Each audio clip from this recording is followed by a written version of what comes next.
welcome to my YouTube channel. My name is Liz Kagema. Kindly like, share, and subscribe to my YouTube channel. Last week, we were talking about how to identify the red flags, and today I want to continue on the same topic, now on how to handle the red flags you have identified in your relationship. Some people, they may not know how to go about it.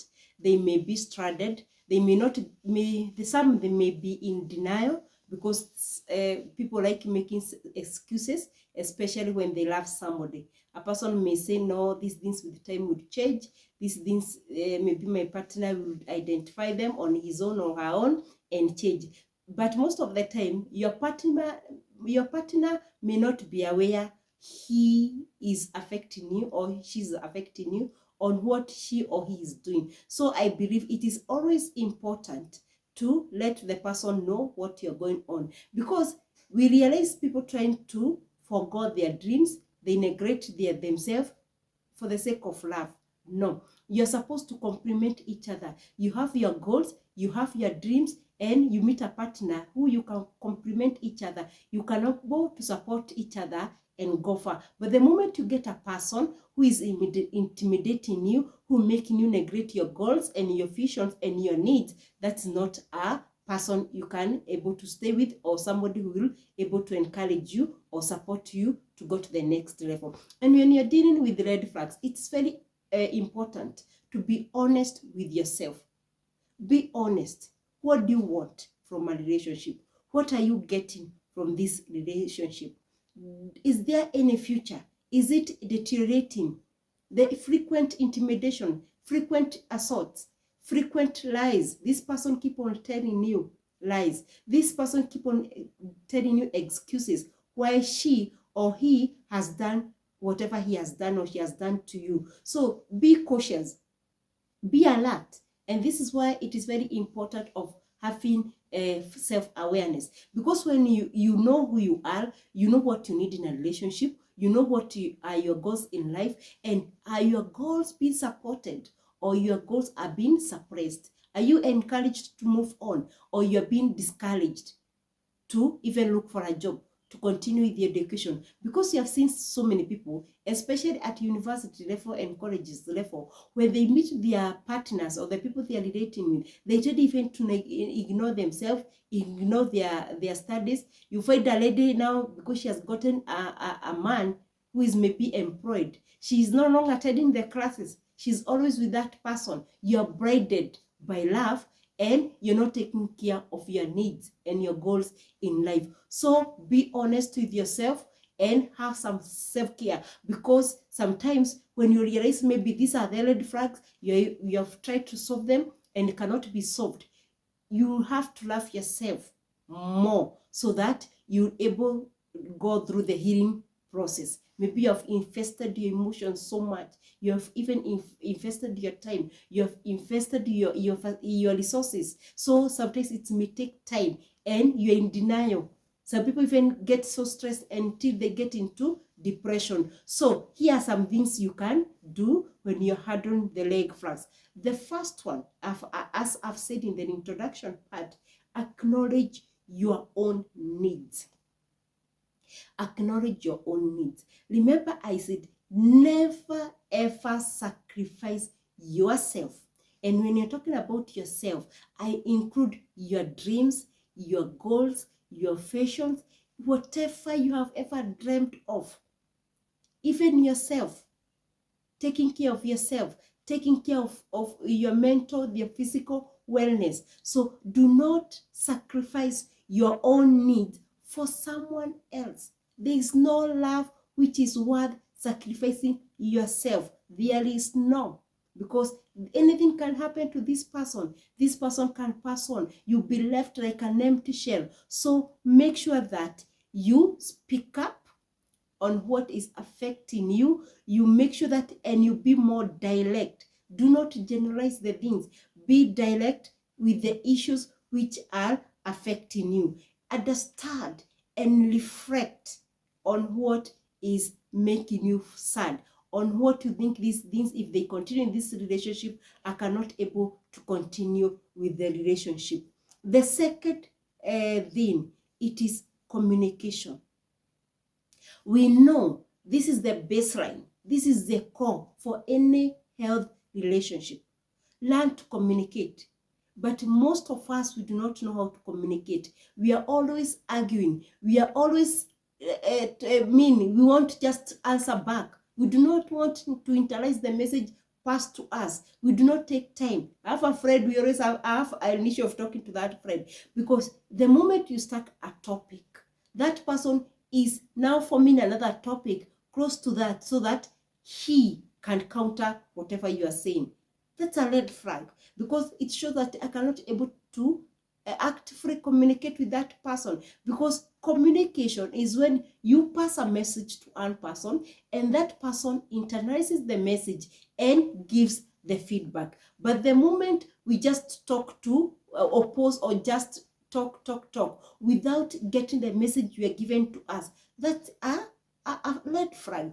So it is good to talk to the person, communicate, be a listener. When somebody is talking to you, listen, then get the message driven to you, then you give the feedback. But most of the time, we do not able to communicate. We are just quarreling, we are fighting. You tell me you are late. Someone ask you why you are late. Instead of saying the reason why, you attack the person. Why do you keep on asking me that? Am I your mother? Am I your father? Whatever. Am I your child? So let's learn how to communicate. And when you're communicating, do not bring 1,001 issues. Be specific. What is affecting you? Do not mix issues. The issue at the table, or the issues which have happened in past.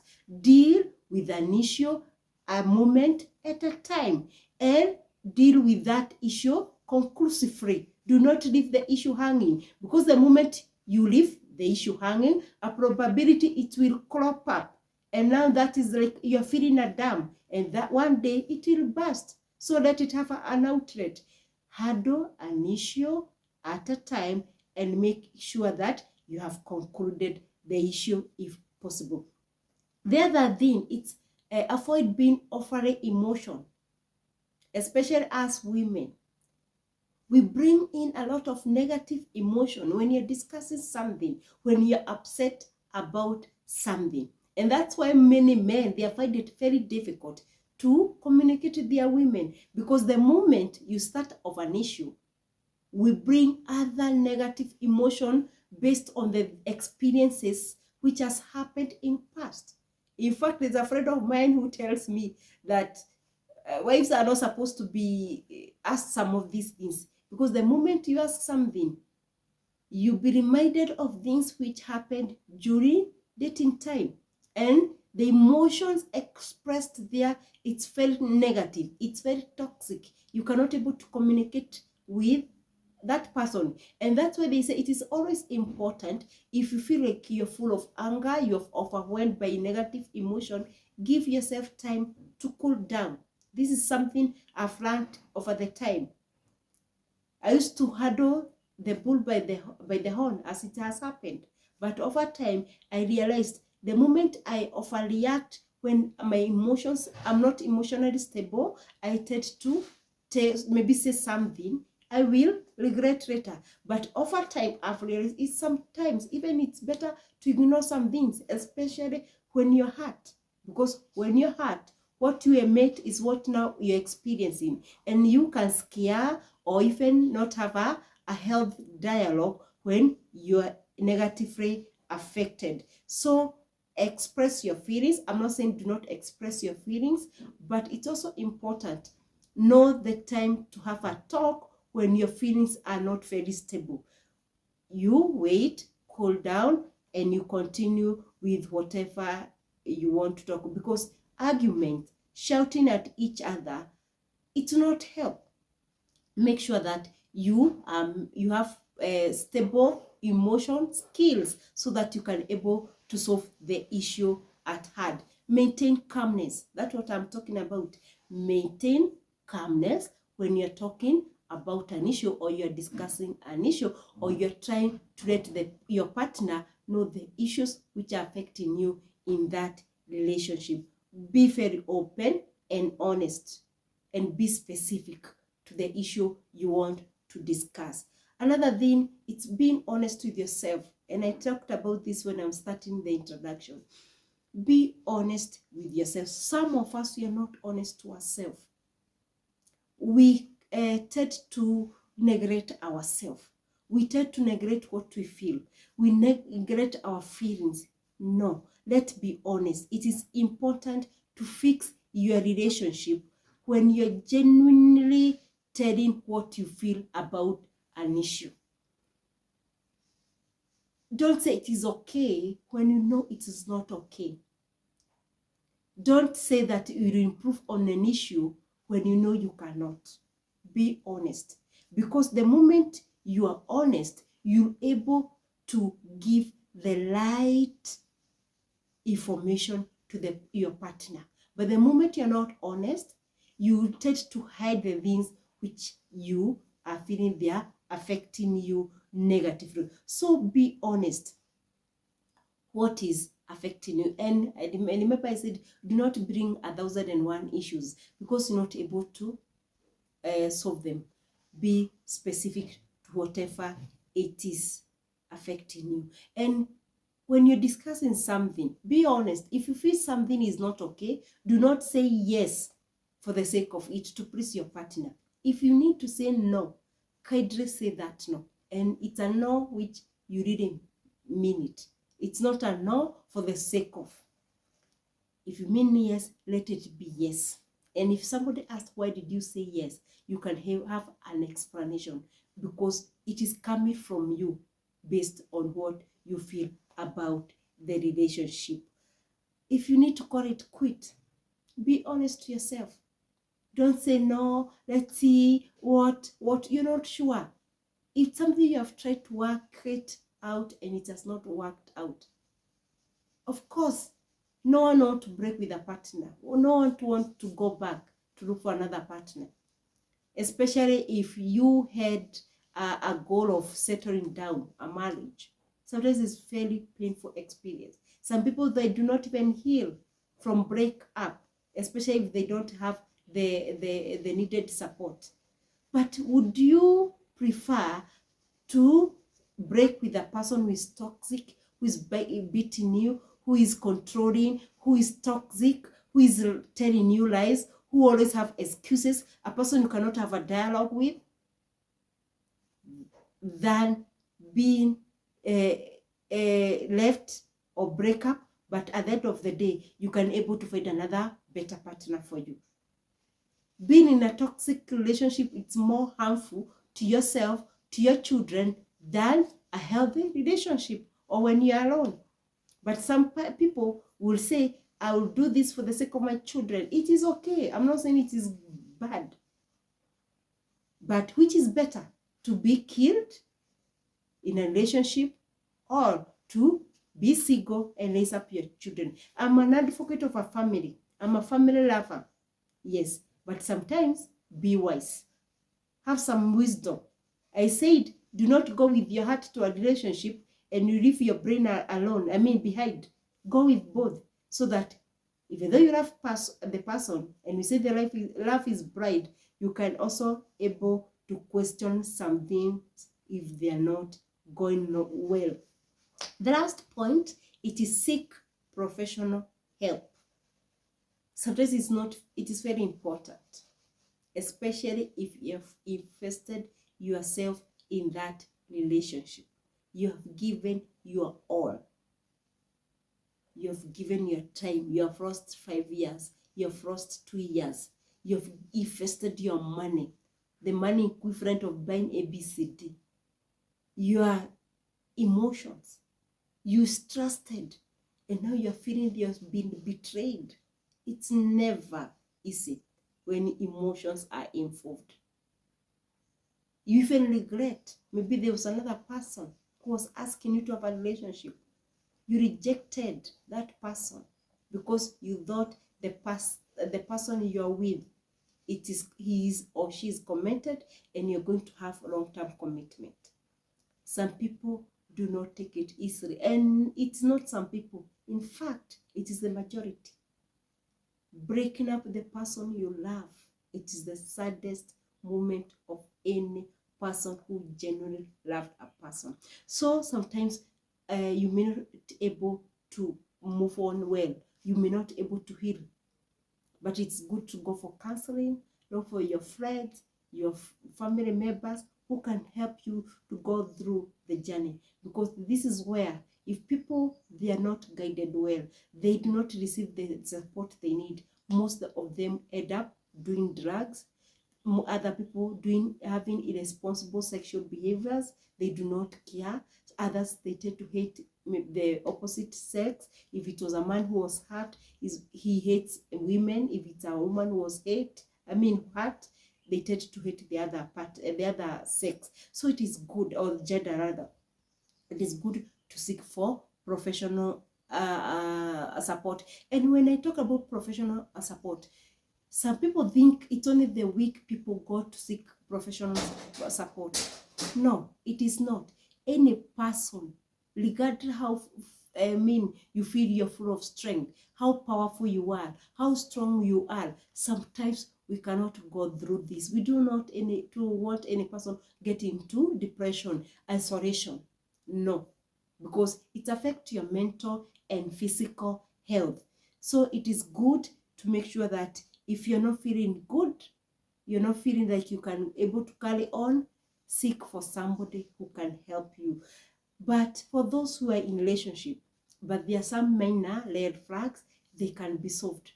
I always advocate for dialogue and meet at the center, where you can able to love your person and change some of this minor behavior. If you are cheating, it's good to just stop. If you're lying to that person, if you're a bit manipulative, seek even yourself help so that you can stop that habit of being manipulative to your partner. Sometimes we may do it thinking it is a way of showing love. No. You may think that's the best way to show love to your partner, but sometimes it's not. You're hurting that person. Sometimes it's from previous experiences. Maybe you had a lady who was cheating on you. The moment now you get another lady, you want to keep on knowing what that lady is doing, with who, what time is she coming back to you. Not because you're manipulative. It's from the past experiences, because they also affect how we move on with our life. You just need to get some help, that not every person is like your previous partner. You know, there's a friend of mine who keep on telling me women are bad. Oh, women are bad. Then I challenged him. I asked him, how many women have you dealt with? Maybe at most 1, 2, 3. You're talking about all women are bad. The stereotyping. Handle an individual as an individual. We are all unique. I've been broken, but I still believe in love. So if your past experiences were very negative, it doesn't mean if you get a partner, controlling that partner will change anything. Instead, it will prevent you from enjoying life, because any moment your lady steps out or the gentleman steps out, you are full of thoughts. What is this person doing? You're even stressing yourself. Okay? So stop stressing yourself. Deal with the issues with an individual person, not based on your past experiences, because that is the problem we have. Most of us, we are comparing ourselves with our partners with the past partners. No. Handle each and every individual as an individual, because you're all unique. Even your figures, there's none which look like the other. They are all different. Some are short, tall, big, and that. So let's learn to deal with individuals differently, so that we can have some bit of peace and we can able to live a happy, fulfilling life. Thank you so much for watching my video. Kindly, if there's any topic you would like me to touch on it, please put it on comments, so that I'll read through your comments and able to discuss the topics or the issues you think I should talk about. Thank you so much for your continued support. I request all of us to touch the notification bell so that any video I make, you can able to watch and we educate each other. Thank you so much for watching. God bless.